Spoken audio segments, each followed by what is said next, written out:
going everyone? It's Gavin from Balls to You. As the title states, to cut or not to cut is the question. Very difficult one to a certain degree. But what we're going to do, we're going to break this down into sections.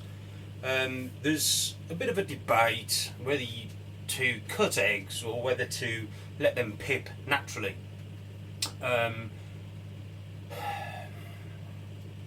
What's the best thing to do? Well, ultimately, there is no best thing. Before we go into the debate, and it's just going to be how I feel. Guys, whatever I tell you on my videos is everything that I've tried and tested, and it's worked. Not everything that I do has worked, but that's why obviously you change things to make the system work, if you like.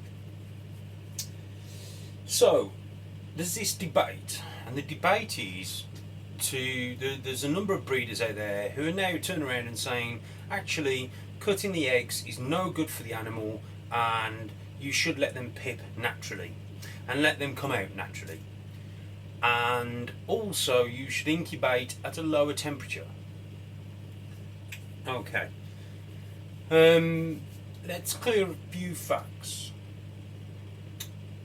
The facts are, when these raw pythons or ball pythons, obviously they're from Africa, so in their home and natural environment, their eggs don't always sit at 89 or 90 degrees Fahrenheit, constantly for the duration of the incubation method. So what I'm trying to say is, when the mom is wrapped around the eggs and she's incubating them eggs herself, the temperatures will change, the humidity will change. It's not going to stay at a constant, 89, 88 to 89 to 90 degrees Fahrenheit. It's not going to stay that for the whole of the duration.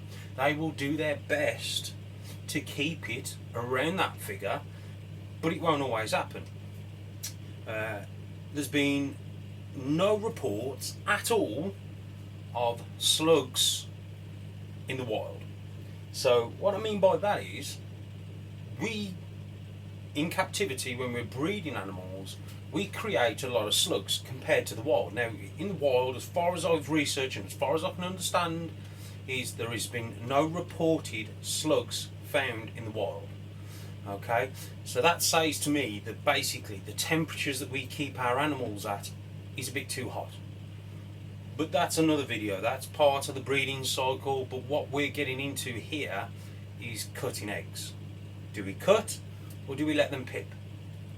So going back, obviously, as I said, in the wild the temperatures would fluctuate, this, that and the other. So the baby, in theory, probably would stay in the egg maybe that bit longer. And in the wild, it is unfortunately survival of the fittest. So with that, you would obviously expect the weaker animal or baby may not make it. The stronger baby obviously will make it out the egg, and away it goes.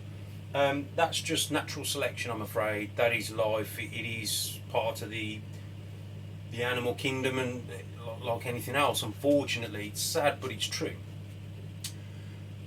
Now the difference is, when we're keeping these animals in captivity, okay, we have a duty of care, and our duty of care should be, if we are prepared to breed these animals or any animals, we must do our utmost to make sure them animals, babies and parents, survive and thrive and do really well, regardless of their mutation or what they are, or whether it's a colubrid, a boa, a ball python, cats, dogs, it doesn't matter. We have a duty of care because we have bred them animals. For me, what I feel is that it's not about natural selection when you're breeding them in captivity. And the way I feel is that every baby in that clutch should have the same amount of chance whether it be stronger or weaker, it makes no odds. It should still evenly have a fair chance of survival. Okay, let's talk about some of the arguments for and against. Couple of things. If you are cutting eggs, and guys, this is your own preference. My preference is I cut eggs. Okay, and we'll go into a few things, but that's my preference. Okay, I don't want to force my opinions onto you. This video is for you to make up your own mind. Okay, but I will be obviously swayed a bit more to what I do because it's what I feel. But guys, you've got to find out what works for you. So let's go back a few things. Okay, when you cut the egg, there's a few sort of guidelines and rules, if you like.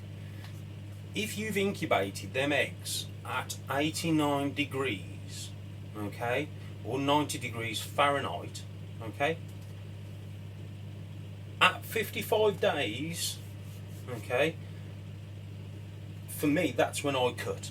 No earlier, no later, 55 days, bang, on the nose. Whether they've picked or not, I cut. Okay? The reason I think why a lot of breeders are getting people to jump on board with a no cutting scenario is because there's a lot of people out there who cut at day 40 or day 45. And they are concerned that that's not fair for the animal, which they're right. At the end of the day, that baby needs that time in the egg. Some breeders who let them pip feel that their babies feed a lot better, they thrive a lot better, and they just, as a whole, they just end up being better snakes. I've not found that. I've had a few clutches that have pipped, I've let them come out, and I compared it to a clutch that I cut, and in both clutches I had babies that were feeding like that straight away, bang bang bang, and then I had babies who needed that little bit of time, little bit of sort of coaching into feeding. I didn't see a difference. The whole time these snakes were pipping, I was worried that, they've all been incubated the same amount of days at the same temperature. I'm not saying they should all start pipping at once, but to me, the snakes, the babies, should be pipping within a few days of each other. Some people will run the risk and let them go on 4, 5, 6, 7 days, and let them snakes pip out themselves. For me, I stress, and the reason why I stress is because we go back to that duty of care. We have bred them animals. If that baby doesn't make it out, I won't forgive myself. I'd be kicking myself. I'd think, why did I do it? Why didn't I just cut the egg? What have I gained? And to me, I haven't gained anything. In fact, I've actually lost an animal. So if that baby doesn't make it out the egg because you let it pip, and it say took 7 days after its siblings, and it died, that to me, it's a shame. Whether it be a normal or a top end morph, it's a shame. It's gutting. It's sad. There has been no scientific evidence to say that you cut eggs, it will hurt your snake. Them babies will not thrive, will not do any good, will the embryonic fluid that they're in, okay, because there's a bit of blood and dried up, browny blood in there, that's going to hurt the snake. Why is it? It doesn't drink the embryonic fluid. It doesn't need it. The embryonic fluid is basically a cushion around the embryo. So as it's growing and developing, it sort of helps it sort of develop, if you like. I'm no scientist, but you've got to think logically. Like anything else in this world, even people, we have embryonic fluid. and we're in that embryonic fluid for a reason. Now, if you cut the egg and you cut a vein, at 55 days we're talking, okay? So 55 days incubated at 89 degrees Fahrenheit. If you hit a vein at 55 days, it's not going to hurt it, okay? It does nothing. There's still blood in there because obviously the yolk sac is being absorbed, it's attached to the yolk sac, okay, fair enough, whatever. But think about it like this.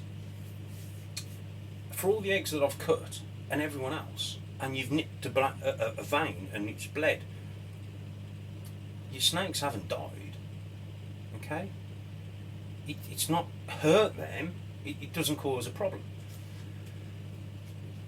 For me, I've been able to save a few animals because I cut the egg, I saw a problem, and I dealt with it.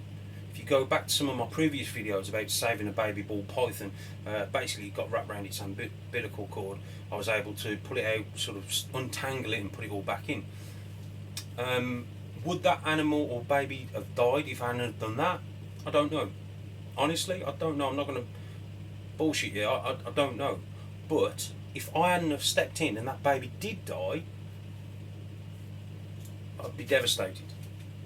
I had an opportunity to save that baby and I didn't take it. There's no scientific facts that I have seen that cutting harms the animal and pipping is the best thing for it and letting the animal come out. I've seen no evidence. I've done both, and I've had the same amount of babies be picky feeders, and I've had the same amount of babies be strong feeders. Again, guys, it's survival of the fittest. So, if you're breeding these animals, you've got a responsibility. And for me, I just wouldn't. I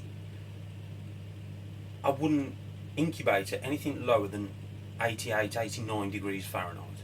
You will fluctuate with the heat and stuff. I mean, my incubator at the minute is running at 90 degrees Fahrenheit. That's because it's warm. On a night, it'll drop down to 88. It's fine. The eggs come out 55 days.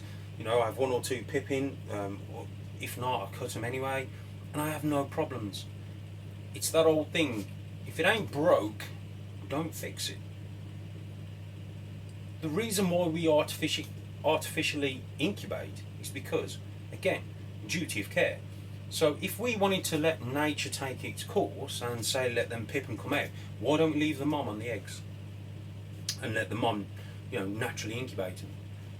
There's one or two people on YouTube who I commend them for doing so, and they actually do their own maternal incubation, with a few of their females, and I think it's fantastic. Absolutely fantastic. It's almost like saying, well, I'll take the eggs from the mom and incubate them, but then I'm going to let nature take its course. Well, to me that don't, you're either going to do it, completely natural, or you're going to do it captive bred, which is to do your best for the animals. So it's a bit of a debate. Everyone's got their own view. If I'm being completely honest, I think 55 days incubating at 89 degrees Fahrenheit is safe to cut. Anything before or after is entirely up to you. If you wanted to wait for one to pip and then cut the rest, that's fine. There are people who have lost a baby because of listening to other people, and it's a shame, a real shame. And I just feel that, guys, if your system works, why change it? If the way you feed your animals works, why change it? If you've got problems and you want to experiment with different things, that's fine. It's like feeding hatchlings. there's no recipe for feeding hatchlings. They either come out the gates eating, or they take a little bit longer and you've got to coach them and, you know, all this, that and the other, and how to take a mouse or a rat. It's just one of them. So I want you to think about this, guys. I'm not saying you should do something. I'm saying to you guys, research, see what you can find, and then make your own decisions. Don't be bullied. And I'm using the word bully because I do feel it's bullying. Don't be bullied into something just because the breeders or the big breeders are doing it. There's a lot of big breeders who aren't letting the animals pip and they're cutting them open. They have no problems. I have no problems whatsoever. Okay? The only time I've ever lost a baby is because the embryo has died halfway through incubation. And that's probably happened once this year up to now. That's it. And that's just, again, it's just one of them things. So please make up your own mind. Do not feel pressured into doing anything you don't want to do. If your system works, keep it. If it doesn't work, change it. You know. But please, don't be bullied into something, because sometimes you don't always get the truth. You don't always get the facts. They're not as transparent as what they make out to be. So if they're an advocate of something, they're not going to tell you the downside. They're not going to say, like for example, if someone was selling you a reticulated python, or they were selling reticulated pythons, they're not going to go to you and say, oh yeah, you know, they're this, they're that, you know, they're fantastic, you know, da da da da da. They're going to sit there and they're going to warn you and they're going to say, look, they're from a more experienced keeper. Okay, you've got to know what you're doing. You need the room. You know, these grow up to 19 feet in length, bigger, and they take a lot to feed. You're going to get the truth when